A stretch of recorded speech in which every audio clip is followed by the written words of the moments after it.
Oleh karena itu, ya Profesor Ova Emilia sebaiknya buka seterang-terangnya, jangan hanya di dalam podcast internal semacam arisan, ya, yang menjawab UGM. Yang bertanya UGM juga? Yang bertanya UGM, yang menjawab UGM. Berani keluar gitu loh.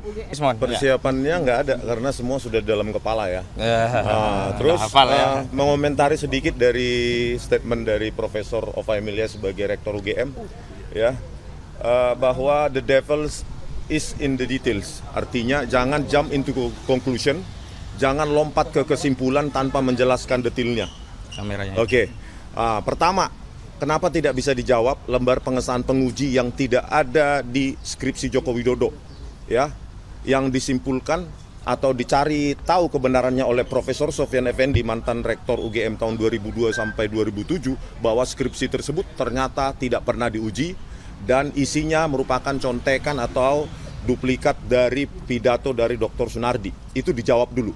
Kalau memang ada ratusan atau bahkan ribuan skripsi di UGM pada tahun itu yang tidak memiliki lembar pengesahan penguji, maka sebegitu bobroknya kah UGM pada zaman itu? Sementara universitas swasta saja, ya, yang belum dikenal oleh publik itu syarat administrasi kelengkapan skripsi itu sangat-sangat mutlak, dan itu tidak bisa juga dijawab oleh Profesor Kunchoro sebagai mantan Ketua Dewan Guru Besar UGM ketika saya wawancara di Rosi kemarin. Itu yang pertama. Yang kedua, bisa tidak dijawab lembar transkrip nilai yang ditunjukkan oleh Dirtipidum yang tanpa tanda tangan dekan maupun pembantu dekan, tanpa stempel, dan tulisannya nilainya bertulisan tangan, ya, yang kami jumpai berbeda jauh dengan format baku yang kami miliki dari transkrip nilai seseorang yang lulus di tahun yang sama dari Fakultas Kehutanan, di mana formatnya sangat baku, ada stempel, ada tanda tangan yang otoritas seperti dekan maupun pembantu dekan. Yang ketiga, bisa dijelaskan tidak nilai-nilai mata kuliah dasar umum, statistik, fisika, matematika yang bernilai D, ya, yang seharusnya itu tidak boleh untuk mencapai kelulusan di UGM.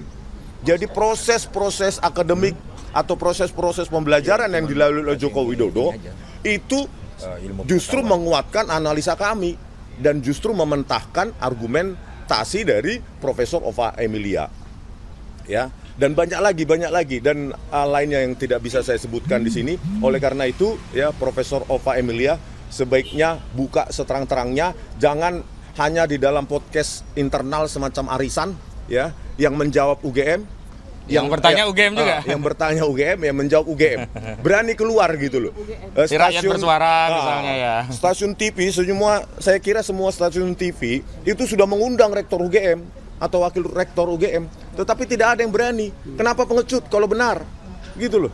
Anda bertanggung jawab terhadap sejarah Republik Indonesia ini, ya, terkait dengan ijazah yang dipakai oleh Joko Widodo sebagai calon presiden 2014 dan 2019.